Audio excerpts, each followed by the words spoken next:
Hello everyone, स्वागत है आप सबका मेरे इस चैनल पर। मेरा नाम है प्रीति और मैं वीडियोस क्रिएट करती हूँ DIY, होम डेकोर और लाइफस्टाइल पर। सो आप मेरे चैनल पर नए हैं तो प्लीज़ वेलकम एंड मेरे चैनल अभी प्लीज़ वीडियो स्टॉप मत करना और प्लीज़ ये वीडियोस कंटिन्यू देख लेना। It is rather 5 to 6 minutes का वीडियो है, तो आपको ये वीडियो अगर अच्छा लगेगा तो प्लीज़ मेरे चैनल को लाइक कर दो, शेयर कर दो और सब्सक्राइब कर दो। इट इज़ फ्री और कुछ पैसे नहीं लगते सब्सक्रिप्शन के, यूट्यूब फ्री है।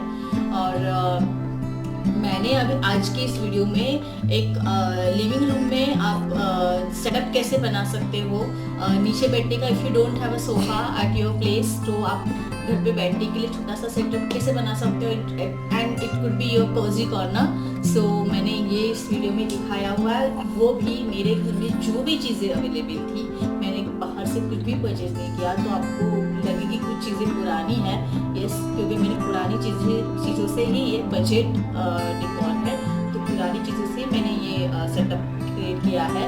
तो हाँ, ये इजी है और इन बजट है एंड वेरी फंक्शनल भी है। आप फट से चीज़ें उठा के साफ कर सकते हो, फिर से वहीं पे रख सकते हो। So this is it.